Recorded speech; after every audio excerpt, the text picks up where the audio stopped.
오늘은 그냥 간단하게 중학교 3학년 때 뭘 배운다, 그리고 뭘 중점적으로 여러분들이 해야 한다 라는 것들을 조금 정리를 해가지고 알려줄 수 있도록 할 테니까 오늘은 그냥 좀 편안하게 들을 수 있도록 하고, 편안하게 들어서는 안 되고요. 여러분들이 해야 될 게 굉장히 많다라는 그 얘기를 할 거니까 여러분들 좀 잘 들어볼 수 있도록 하자. 자, 여러분들 중학교 1학년, 3학년 수학에서 3학년 1학기는 1단원에서 뭐 배우냐면은 무리수와 실수를 배워.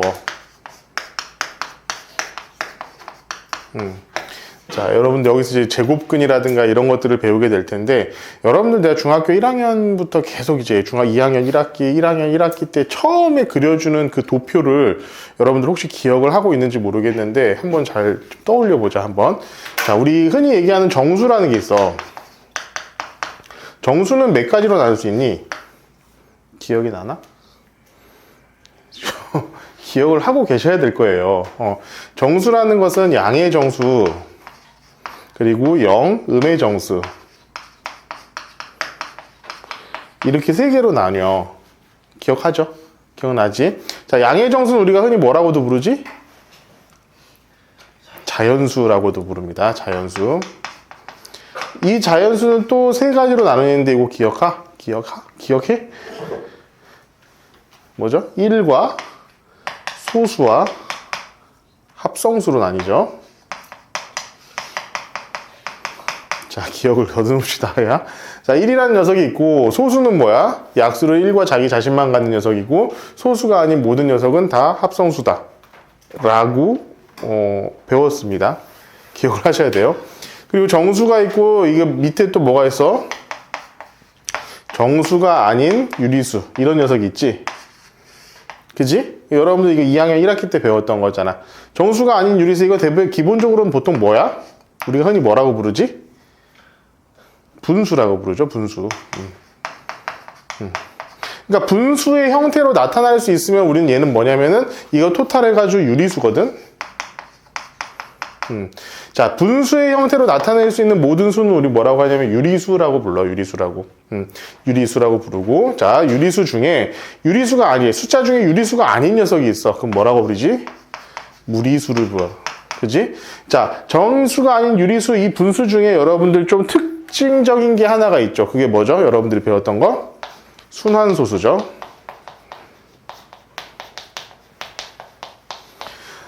무한히 계속 이제 뒤로 가는데, 무한하게 계속 나오는데, 얘가 어떤 특정한 숫자들이 계속 반복되는 형태를 띠는 거. 이런 걸 뭐라고 하냐면 우리는 순환소수라고 불러. 이 순환소수는 무한소수이지만은 유리수에 속하는 녀석이야. 근데 순환하지 않는 무한소수들이 있거든. 여러분, 비순환 무한소수죠. 비순환 무한소수. 비순환 무한소수 같은 경우는 뭐냐면은 쭉 무한히 계속 늘어나고 있는데 이 숫자들이 어떤 이 순환 마디가 없는 경우, 이런 경우를 우리 뭐라고 하냐면 비순환 무한소수라고 그러거든. 이런 경우는 무리수야. 그러니까 여러분들 무한소수는 이 두 개를 구분을 하는 게 굉장히 중요합니다. 이 순환소수랑 비순환 무한소수. 자, 그러면 얘는 무리수고 얘는 뭐다? 둘 다 무한소수인 건 맞는데, 순환하면 유리수고 순환하지 않으면 무리수가 된다. 여러분들이 이제 요거 두 개를 다 합치면 뭐냐면 이게 실수야, 실수. 실수고, 이거에 반대되는 개념을 우리는 허수라고 부르고, 얘네 두 개를 합쳐서 우리는 뭐라고 하냐면 복소수라고 불러요. 자, 여러분들이 여기서 좀 기억을 하고 있어야 될 부분은 이런 거야. 여러분들이 어디까지 배우냐면은, 자, 요걸 배우는 게 중학교 1학년 1학기야. 그지? 그런 다음에 2학년 때 어디까지 배우냐면은 여기까지 배우는 게 뭐야? 2학년 1학기야. 여러분들 3학년 1학기 때 어디까지 배우면 여기까지 배워요. 여기까지 3학년 1학기 이렇게 배워. 그럼 얘는 언제 배우겠어? 얘는 고등학교 1학년 때 배웁니다. 자, 여러분들이 그러니까 이 구조를 조금 이해를 하고 있으면 좀 편해. 그러니까 여기 1학년 1학기 때 우리가 처음에 이걸 배웠고, 2학년 때 사실은 여러분들 1학년 때 이거 배운 다음에 뭐 배워? 그쵸? 기억이 나지 않죠? 유리수의 4층 연산 배워요.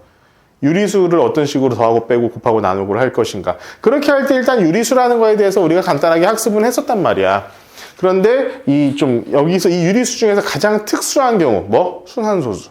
이 순환소수, 무한소수임에도 순환하기 때문에 계속 무한이 가는 이 순환소수에 대해서 여러분들은 2학년 1학기 때 제일 처음에 이 순환소수에 대해서 배웠고, 이 3학년 1학기 때 돼가지고는 이제 순환하지 않는 무한소수, 이 무리수에 대해서 배우면서, 이 무리수에 배우면서 뭐 배우고 있어? 루트라는 것을 배우게 되겠죠. 그렇죠? 얘가 이제 무리수가 되는 경우가 많이 있으니까 그래요. 그 다음에 우리가 복소수를 배우면서 이제 고등학교 과정 하는데, 자, 여기서 실수라는 것을 여러분들 잘 기억해야 돼. 실자가 뭐냐면은 여러분들이 그 실제로 존재한다 할 때 그 실자야. 한자어로. 영어로는 뭐겠어, 이게? 영어로 우리가 R이라고 보통 표현을 합니다. 이 R은 뭘까요? 리얼. 레알. 니네면 레알 하는 그 레알. 리얼이야. 리얼의 약자인 R을 쓰고 있고, 결국 우리가 실수라는 거면 실제로 존재하는 수. 허수는 뭐야? 실제로 존재하지 않는 수, 좀 이런 느낌인데, 그럼 허수는 존재하지 않는 거냐? 이게 영어로는 이미지너리 넘버라고 해가지고, 이미지는 뭐야? 여러분들 상상 속에만 있는 거잖아. 실제하지 존재하지 않는 거, 그지? 그래가지고 얘는 이미지로만 존재하는 수라고 해가지고 허수라고 하고, 얘는 우리가 실제로 존재하는 수라고 해가지고 이 실수, 리얼 넘버라고 그러는데, 그럼 실제로 존재한다라는 의미가 뭘까? 실제로 존재한다는 말, 우리가 눈으로 확인을 할 수 있다라는 얘기야. 어디서 확인을 할 수 있을 것 같아, 이 녀석은?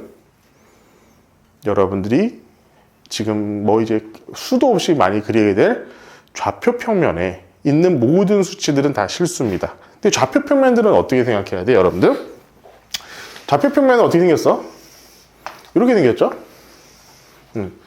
여기는 X라는 좌표가 있고, 이런 X라는 수직선 하나가 있고, Y라는 수직선 하나가 있는 이런 상황인 거야, 지금. 그럼 X에 있는 이 위에 있는 모든 점들이 전부 다 뭐가 되는 거냐면 실수가 되는 겁니다. 자, Y축에 있는 모든 점들이 뭐가 되냐면 실수가 되는 거야. 그렇기 때문에 이 좌표 평면에 있는 모든 점들은 실수의 두 개의 쌍으로 나타낼 수 있다는 거야. 그럼 예를 들어서 여기를 A라고 하고 여기를 내가 B라고 해서 이 점을 나타내는 점을 우리가 A, B라고 할 때 이 A랑 B는 항상 뭐다? 실수다.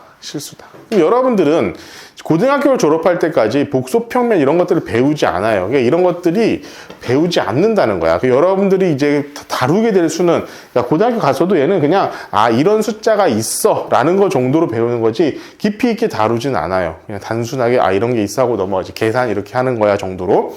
그러면 결국 우리는 다 어디서 우리는 생각을 하게 되느냐? 바로 실수 범위에서 여러분들이 모든 수치적인 부분들을 생각을 할 수밖에 없을 것이다. 여러분들 그걸 좀 기억을 하고 계셨으면 좋겠어요. 자, 실수가 이런 거다라는 걸 배운 다음에 그 다음 뭘 배우면 제곱근을 배워요. 제곱근. 자, 제곱근 하면은 여러분들 머릿속에서 요걸 생각해야 돼. 근이다. 근. 이 근이 뭐냐면은 방정식에서 해 또는 근 할 때 바로 근이야. 그러면 이 근은 어떤 방정식의 근이냐? 어떤 수를 얘가 뭐가 되는 거야? 미지수가 되는 거야. 어떤 수를 제곱했을 때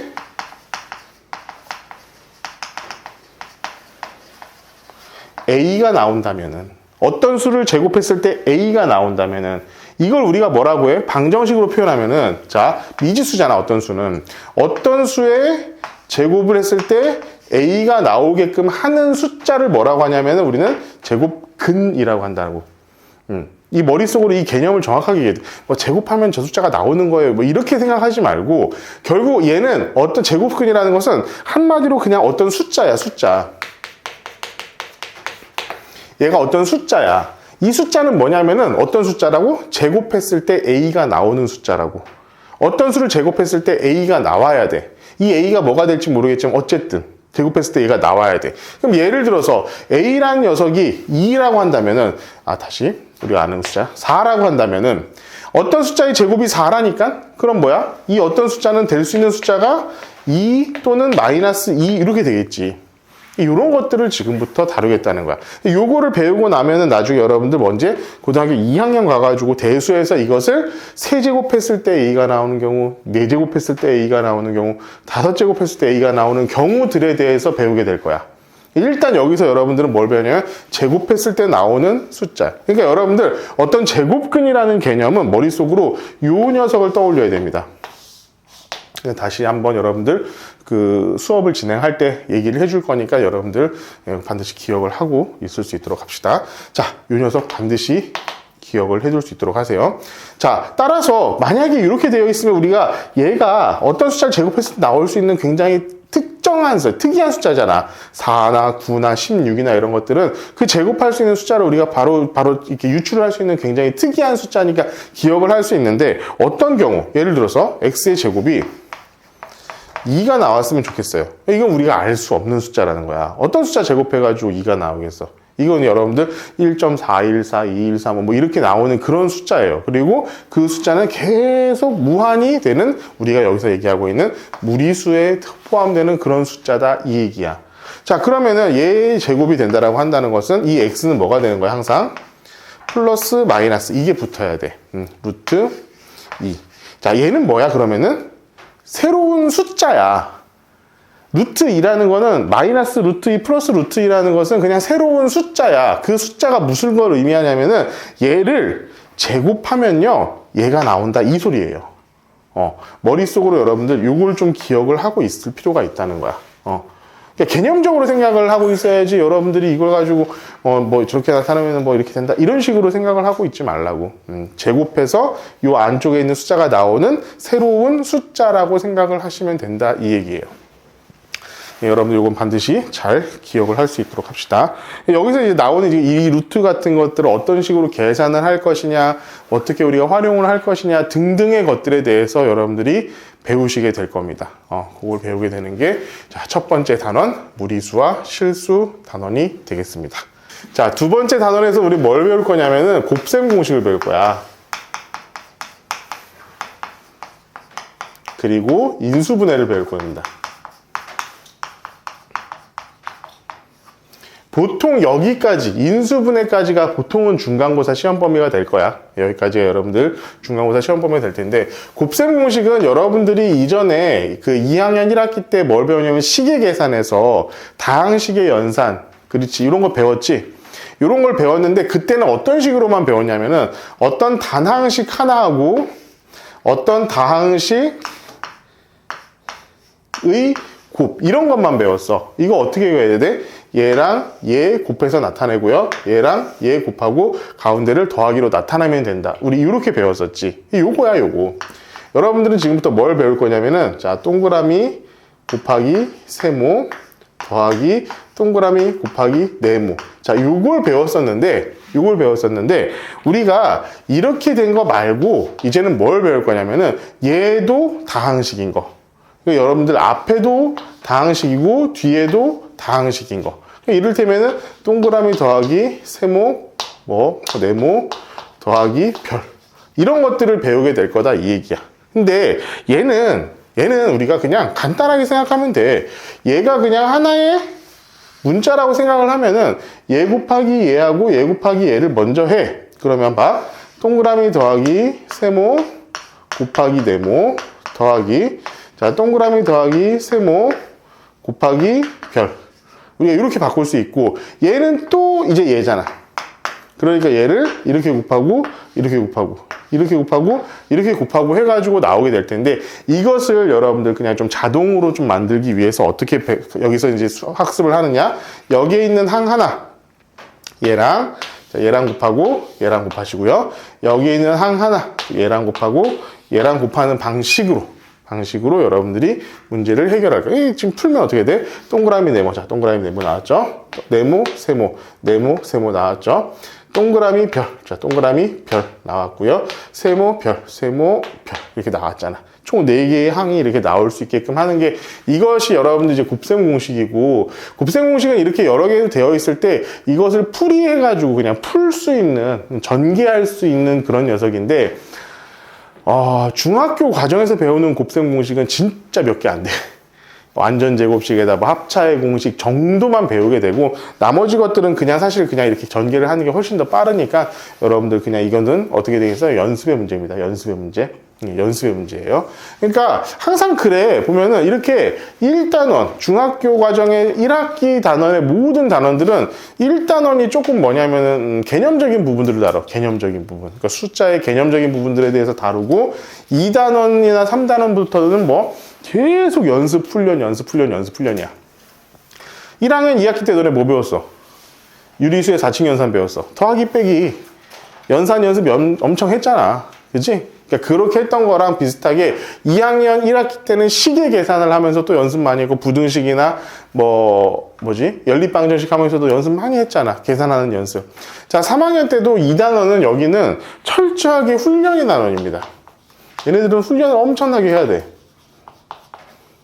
자, 특히나 이제 이 인수분해 단원은 뭐냐면은 자, 이렇게 전개되어 있는 것들을 원래 곱셈의 형태로 다항식의 곱셈의 형태로 바꾸는 건데 이거는 그냥 100이면 100이에요. 이건 무조건 연습의 영역이야. 내가 얼마나 많이 연습을 해봤느냐, 이 인수분해에 대해서 문제를 풀이하고 연습을 해봤느냐에 따라서 이 문제를 풀 수 있느냐 없느냐가 결정이 되는 것이기 때문에 당연히 엄청나게 많은 훈련과 연습을 해야 되는 곳이다 라는 것을 잘 기억을 할 수 있도록 하자고요. 그래서 인수분해 이거는 훈련의 영역이다. 열심히 그냥 풀어보셔야 된다. 이게 있잖아. 좀 그래. 그러니까 나는 보면 딱 보여. 난 이거 10년을 넘게 했잖아, 맨날. 매일 똑같은 걸 하고 있잖아. 딱 보면 보이는데 니들은 그게 안 보일 거야. 그것이 보이게끔 연습을 하는 거는 니들이 해야지 내가 해줄 수 있는 게 아니거든. 이건 인수분해 이렇게 하면 되잖아. 뭐 이렇게 해서 될 수 있는 게 아니야. 자, 곱셈 공식 이렇게 풀었던 걸 다시 이렇게 바꾸는 거, 이런 형태로 바꾸는 걸 우리 뭐라고 하냐면 인수분해. 그러니까 인수가 뭐야? 여러분들이 인수분해를 이미 한 번 했었어요. 인수분해 어디서 했었던 것 같아? 그렇지. 소인수분해라고 했었잖아.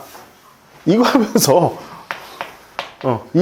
어떤 합성수를 소수의 곱으로 나타내는 걸 우리 뭐라고 하냐면은 소인수분해라고 했었잖아. 얘도 똑같아.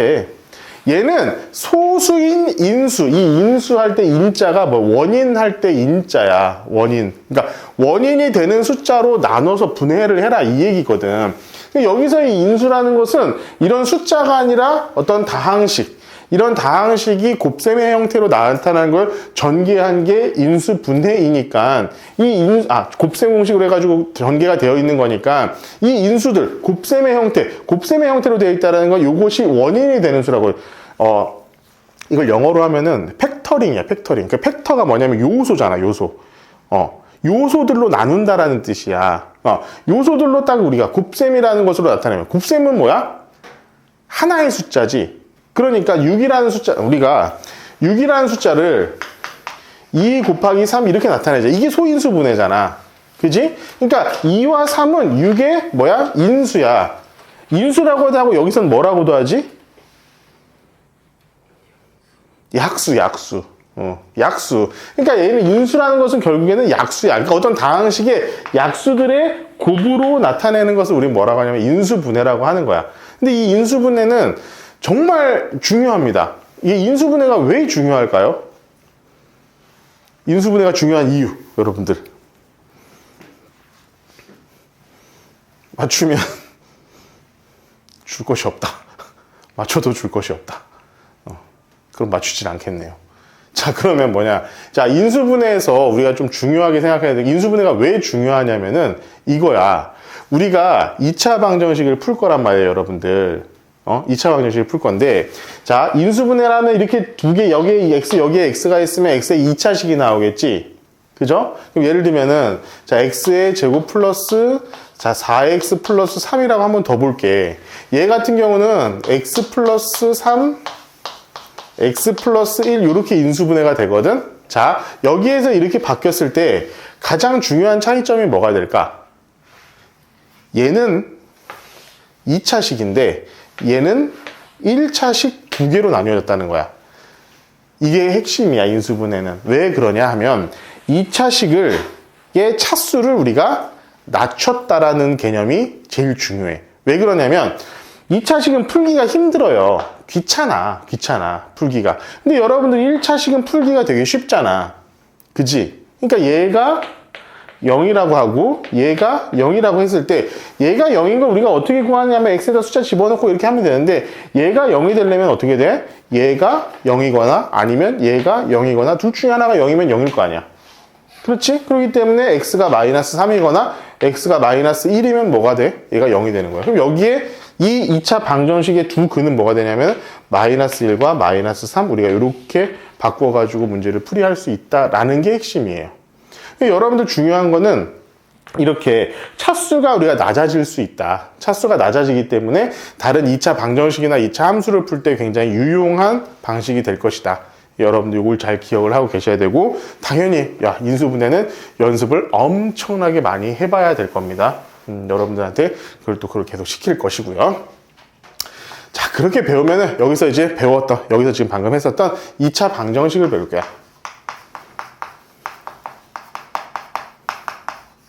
자, 2차 방정식이 뭡니까? 방정식이 뭐야? 방정식. 야, 내가 이거 방정식 얘기할 때마다 너희들한테 엄청 많이 얘기했었던 건데 무조건 그냥 툭 건드려도 방정식 뭐야 하면 주르륵 나와야 된다고. 뭐야 이거. 뭐냐고. 자, 다시 한번 얘기해 줄 테니까. 머릿속에 있을 거야. 자, 끄집어 내셔야 돼요. 미지수 x값에 따라서 그 식이 참 또는 거짓이 되는 식을 우린 뭐라고 하냐면 방정식이라고 해요. 그리고 그 미지수를 등식을 참이 되게끔 하는 미지수 x의 값을 뭐라고 해요? 우리는 해 또는 근이라고 해요. 그래서 그 해 또는 근을 찾아가는 과정을 우린 뭐라고 한다? 2차 방정식을 푼다라고 한다. 지금 내가 얘기했던 요 세 개의 문장을요 머릿속에 박아두고 제발 좀 기억을 해. 이게 나중에 봤을 때 방정식인지 절대부등식 갑자기 또 기억이 안 나. 항등식인지 구분을 할 수 있는 그 근원이 된다니까요, 여러분들. 기억을 하시란 소리야. 2차 방정식은 뭐냐면은 방정식인데 최고차항의 차수가 2차가 되는 게 우린 뭐냐면은 2차 방정식이야. 기본적인 형태는 자, ax의 제곱 플러스 bx 플러스 c는 0 이렇게 되고 여기서 항상 조건은 a가 0이 아니다라는 조건이 붙겠지. 왜냐하면 a가 0이면 어떻게 돼? 2차 방정식이 아니니까. 왜냐하면 얘가 없어지잖아. 그지? 그럼 2차 방정식이 아니기 때문에 a가 0이 아니다라는 조건이 붙고 자, 얘는 2차식이야. 얘는 2차식이기 때문에 우리가 풀기가 어렵다고 했어. 귀찮아. 그렇기 때문에 우리는 얘를 뭘 해야 돼? 기본적으로 풀이하는 방법은 첫 번째가 인수분해예요. 인수분해 이걸 하라는 거야. 인수분해 해가지고 문제를 푸는 게 일단 핵심이고 자, 두 번째로 배우는 게 뭐냐면은 근해 공식입니다. 근해 공식을 배우게 될 거야. 근해 공식은 여러분들 지금 이미 알고 있는 친구들은 알고 고 여기에서 근해 공식을 유도하는 과정은 손으로도 굉장히 많이 해봐야 될 거다. 여러분들 이거 다시 한번 얘기를 하고 넘어갈 수 있도록 할게. 그래서 여러분들 2차 방정식 이렇게 풀게 될 거라고. 그 2차 방정식은 근이 보통 보면 뭐야? 두 개가 나오게 돼 있어. 두 개가 나오게 되어 있고 그런 것들을 통해서 이 근해 공식도 두 개가 나오는 거고 실제로 여러분들 이걸 내가 좀 기억을 하고 있어야 되는 게 뭐냐면은 고등학교 과정에 들어가면은 3차 방정식, 4차 방정식을 풀게 돼. 그럼 3차 방정식, 4차 방정식 여러분들 풀 수가 없단 말이야. 그럼 3차 방정식, 4차 방정식 결국 뭘 해야 되냐면은 그냥 인수분해를 해야 돼요. 3차 방정식, 4차 방정식을 인수분해하면 뭐가 되겠어? 1차식의 곱으로 나오든가 1차식과 2차식의 곱으로 나오겠지. 그렇지? 2차식과 2차식일 수도 있고. 그런데 2차식으로만 낮춰도 여러분들 이 녀석은 무적이에요. 2차 방정식 얘 쓰면 안 풀리는 게 하나도 없어. 무조건 다 풀려. 그렇기 때문에 이 녀석을 쓸 수 있게끔 하기 위해서 3차식이나 4차식, 3차 방정식이나 4차 방정식을 우리가 차수를 낮춰가지고 근해 공식을 쓸 수 있게끔. 결국 뭐야? 그 방정식을 풀기 위한 방법이야. 여기서도 마찬가지. 인수분해를 하는 건 뭐야? 방정식을 조금 더 쉽게 풀기 위해서 우리가 인수분해를 하는 것처럼 나중에 3차 방정식, 4차 방정식도 어떻게 돼? 2차 방정식과 1차 방정식 또는 2차 방정식과 2차 방정식, 1차 방정식 3개 또는 1차 방정식 4개 등으로 인수분해를 하는 이유는 단순해. 내가 그 방정식을 쉽게 풀기 위해서야. 3차 방정식 그대로 풀면 여러분들 못 풀어요. 인수분해를 해가지고 풀지 않으면 여러분들은 3차 방정식, 4차 방정식 못 풀어. 3차 방정식에 근해 공식이 있습니다. 그럼 선생님 풀 수 있는 거 아닙니까? 한번 나중에 인터넷 가가지고 3차 방정식 근해 공식을 검색해 보세요. 여러분들이 외울 수 있는 공식이 아닐 거야. 그건 그때 가가지고 한번 해볼 수 있도록 하자고. 자, 그래서 우리가 2차 방정식을 배운다. 자, 4단원에서 우리가 배우는 게, 자, 대망의 2차 함수다. 2차 함수다. 2차 함수. 자, 그럼 얘가 뭐가 되는 거야? 이 0이 y로 바뀐다. 자, 여기서 다시 한번 여러분들한테 정리를 해보자. 자, 함수가 뭐야? 함수가 뭐라고 했지? 자, 함수를 내가 한마디로 정의하라고 하면은 이렇게 얘기하라고 했었는데 혹시 기억나는 사람 있나? 그렇죠. 없죠. 함수를 한마디로 정의를 하면은 관계야. 자, 그러면 여기서는 어떤 수와 어떤 수의 관계를 나타내는 거야? x와 y의 관계라고. 그리고 이 x와 y의 관계를 가장 극명하게 드러나는 게 뭐지? 함수에서 제일 중요한 거 뭐라고 그랬어? 그래프. 함수는 다른 거 다 필요 없다고. 무조건 그래프라고. 그래프. x와 y의 관계라고 그랬잖아. 그 x와 y의 관계를 어디다 나타내는 거야? 좌표 평면에다가 x와 y에 대한 관계를 나타내잖아. 이 관계를 나타내는 게 뭐냐면 그래프라고. 그래서 여러분들 어떤 문제가 많이 나와. 여기서 보면 이미 선행을 좀 나갔던 친구들은, 자, x값이 증가할 때 y값이 증가하는 구간이 어디냐? x값이 증가할 때 y값이 감소하는 구간은 어디냐? x와 y의 관계를 묻는 게 함수라니까. 이 x와 y의 관계를 가장 극명하게 드러나는 게, 눈으로 시각화해서 보여주는 게 뭐냐면은 함수라고. 그래서 내가 이 그래프를 가지고 맨날 여러분들한테 그래프 하면서 그래프 무조건 그려라. 근데 이거 있잖아요, 여러분들. 여러분들 이제 김다미 선생님 기억하나? 그죠? 김다미 선생님이 이제 저기 학원에 이제 관두고 과외를 했단 말이야. 우리 학원 애들 중에 한 명을 내가 과외를 붙여줬단 말이야. 얘는 안 되겠다. 여기 학원에서 못하니까. 그러니까 네가 좀 가서 좀 가르쳐라. 해가지고 나서 고등학교 1학년을 과외를 했는데 걔가 나한테 와가지고 이제 얘기하더라고. 걔는 그 김다미 선생님은 고등학교 1학년 때부터 저한테 배웠던 친구예요. 재수까지 4년을 했어. 그래서 그 친구가 이제 와서 나한테 하는 얘기가, 왜 선생님이 그때 그렇게 그래프를 강조했었는지 이제 애들 가르쳐 보니까 알 것 같다라고 그때 와가지고 얘기를 하더라고. 나중에 가가지고 여러분들 깨우치지 마시고요. 제발 중에 함수는 무조건 그래프를 가지고 한다. 그리고 여러분들 잘 생각해봐. 2차 방정식하고 2차 함수는 실제로 보면 어때? 거의 형태가 동일해. 여기가 0이냐 y냐의 차이만 있을 뿐이지 실제로 얘랑 얘는 그냥 동일한 거라고. 그러면은 뭔가 우리가 이 그래프를 이용해 가지고 할 수 있지 않을까? 맞아요. 여러분들 다 그래프를 이용해서 할 수 있습니다. 자, 여러분들 이렇게 할게요. 내가 다시 한번 얘기할게. 함수와 방정식, 부등식은 실제로 어떻다? 다른 게 아니다. 같은 거야. 근데 그 같은 거는 어디에서 뭉치게 되느냐면은 바로 그래프에서 뭉치게 된다. 너무 중요한 사실이야. 자, 이게 왜 그런지에 대해서 알려줄게. 자, 내가 일단 2차 함수의 그래프를 하나 그려볼게. 이렇게 그려볼게. 자, 여기다가 그냥 y축 이렇게 그려가지고 해볼게요. 자, 얘는 자, y는 ax의 제곱 플러스 bx 플러스 c 이런 식으로 되어 있는 그래프라고 한번 해볼게. 자, 그러면은 2차 방정식은 뭐냐면은, 자, ax의 제곱 플러스 bx 플러스 c는 0. 이게 2차 방정식의 형태고, 자, 여러분들 이제 배우지도 않았고, 이제 고등학교 1학년에서도 1학년 1학기 후반기에 대해서나 배우는 거. 자, 부등식. 2차 방정식의 2차 부등식을 볼게. bx 플러스 c가 만약에 0보다 크다라고 되어 있는 경우가 있을 것이고, 함수는 뭐야? 얘가 y다. 자, 이 녀석들 보면은, 자, 얘는 방정식이고, 얘는 부등식이고, 얘는 함수야. 자, 그렇게 우리가 셌을 때 느낌이 다 비슷하잖아. 이 함수의 그래프를 우리가 하나를 쭉 그려놓고 봤을 때 잘 생각해봐. 방정식은 뭐야? 이 y가 0일 때야. 그지? 여기서 y가 0이면은 그냥 방정식이야. 자, y가 0이라는 건 어디야? 여기죠. 그지? 그럼 이 y가 0이 나오려고 한다면 x값은 어떤 값이 나와야 돼?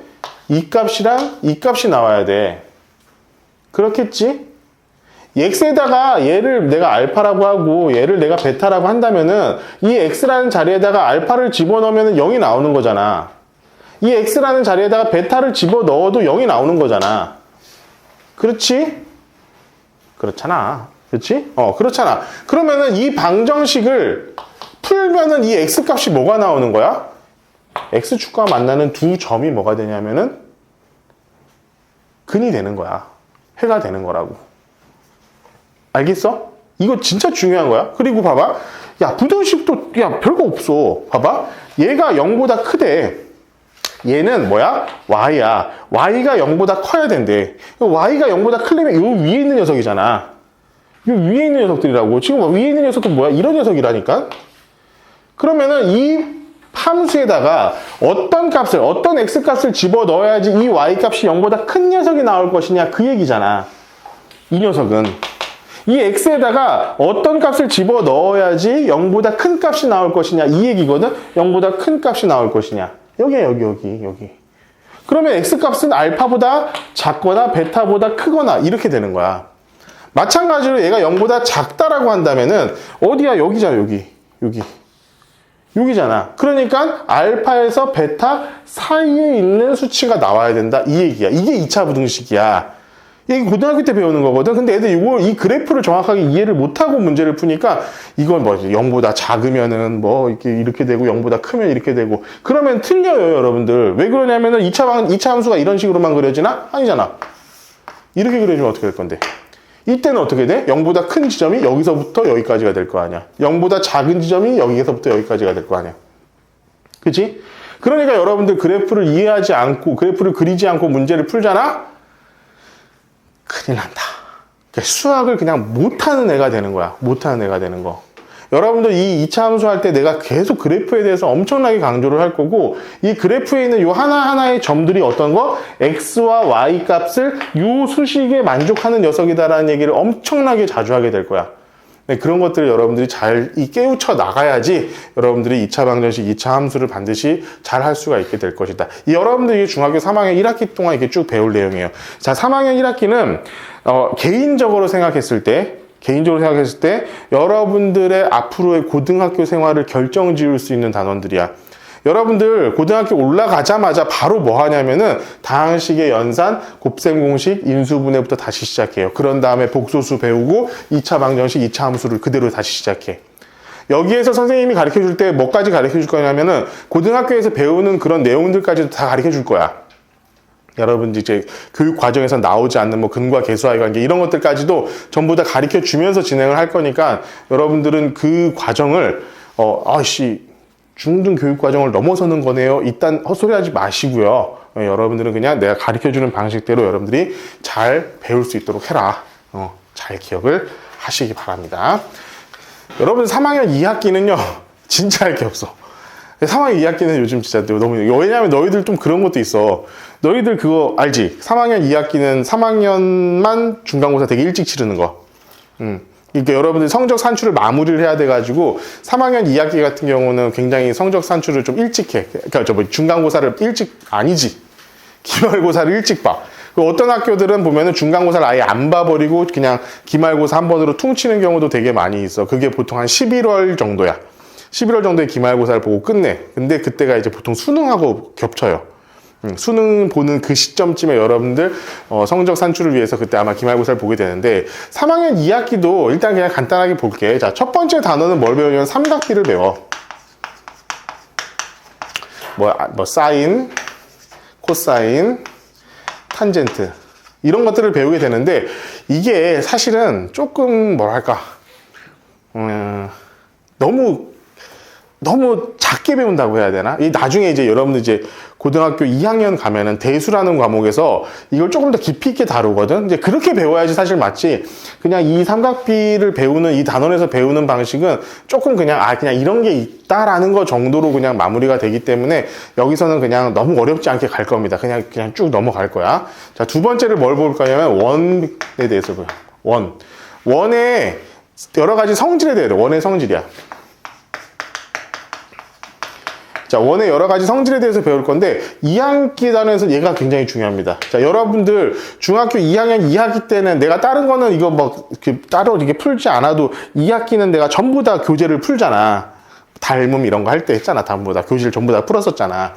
그거 하고 원의 성질 요거 같은 경우는 여러분들이 반드시 좀 기억을 하고 있어야 되는 부분이어서 이 부분은 조금 디테일하게 나올 겁니다. 여러분들 이거는 2학기는 도형 파트여가지고 내가 여기다 다 그리면서 하나씩 다 해줄 수가 없어가지고 그냥 이런 것들을 배운다라는 거 정도로 하고, 자, 중학교 단원의 2학기 단원은 전부 다 도형과 확률과 통계야. 여기서는 뭘 배우냐면은 이제 대표값하고 산포도. 자, 요거 두 개를 배우게 될 거예요. 이 대표값은 지금 현재 너희들 밑에 학년 같은 경우는 1학년 때 배워. 그래가지고 여기서 산포도만 배우고 말 텐데 얘네들은 여러분들은 이제 대표값하고 산포도까지 전부 다 배우게 될 거야. 대표값은 뭐냐면 평균 구하는 거야, 평균. 평균 어떻게 구하? 다 알죠? 그 평균을 이용을 해가지고 자료들이 얼마나 산포도, 이게 분산되어 있는 정도, 분산되어 있는 정도를 수치로 나타내는 걸 우리 뭐라고 하냐면 산포도라고 그래. 이 도자가 뭐냐면 숫자야, 숫자. 그 숫자로, 그 숫자가 크면 클수록 평균에서 되게 멀리 있는 거. 숫자가 작으면 작을수록 평균에 다 몰려있는 거, 그런 녀석을 우리가 산포도라고 하는데, 이 산포도를 구하는 어떤 방식들을 여러분들한테 보내주게 될 거고, 실제로 내가 이제 쭉 이제까지 해보면은 보통 여기를 그냥 시험을 안 보고 여기까지만 시험 보는 학교도 되게 많아. 그러고 나서, 왜냐하면 그 11월 달에 보니까 12월 달에 이거 학습을 한다 뭐 이런 식으로 하고, 좀 빡센 학교들은 이것까지 다 봅니다. 빡센 학교 다 보면은 학교 내에서는 무슨 일이 벌어지냐면은 시험 끝난 다음부터 12월까지 교실이 아마겟돈이 돼요. 진짜 미쳐 돌아가는 시계가 될 거거든. 되도록이면 나는 좀 안 보고 이때 수업을 좀 했으면 좋겠는데, 또 모르지 뭐 학교 선생님들이 어떻게 하실지는 뭐 나도 잘 모르겠고. 이렇게 해가지고 여러분들 중학교 3학년 2학기 수업이 들어갈 것이고, 자, 삼각비는 뭐 좀 그냥 간단하게 좀 진행할 거고, 원의 성질에서 조금 딥하게 여러분들한테 좀 여러분들 가르쳐 줘야 될 것들을 가르쳐 주고, 확률과 통계는 이제 시험 보는 학생들 위주로 해가지고는 수업을 하게 될 거야. 근데 내가 왜 이걸 잘 안 하냐면은, 중학교 때 배우는 확률과 통계 단원하고 고등학교 가가지고 배우는 확률과 통계가 완전히 좀 달라. 그러니까 개념적으로 틀린 거냐 아니면 그렇진 않은데, 똑같은 거기에 맞기는 맞는데 실제로 배우는 방식 자체가 좀 다른 느낌이 있어. 그래가지고 내가 좀 그런 식으로 하고 있는 거니까 여러분들 이때 가가지고 저건 왜 제대로 안 가르쳐 주시는가? 라고 생각을 하실 필요는 없을 거다. 여러분들 지금 이미 나간 친구들은 보면 뭐 순열 조합 이런 식으로 배우잖아. 그지? 퍼뮤테이션이나 컨비네이션 이런 식으로 배우는데, 여기서는 뭐 합의 법칙, 곱의 법칙 막 이렇게 하면서 뽑기, 나열하기 이런 식으로 배워버리니까 실제로 고등학교 때 배우는 방식하고 너무 차이가 많이 나가지고 확통은 내가 깊이 있게 다루진 않아요. 그러니까 여기서 이렇게 하는 거 정도다라고 하고 넘어갈 수 있도록 할 거야. 자, 지금 보면은 전부 다 3학년 1학기 과정을 거의 다 진행을 하고 있는 상태이고, 실제로 지금 다 3학년 과정 끝나고 다 전부 다 다른 과정을 하고 있는 친구들도 많이 있을 텐데, 어쨌든 지금 이 금요일 날 하는 이 수업만큼은 내가 꾸준히 유지를 하려고 하고 있으니까, 이때는 조금 난이도 있는 문제, 그리고 유형 문제들 중에서 여러분들이 좀 알고 있어야 되는 문제, 그리고 조금 이제 깊이 있게 다뤄야 되는 그런 문제들 위주로 내가 여러분들 학습을 진행을 할 테니까 잘 따라오고 할 수 있도록 합시다.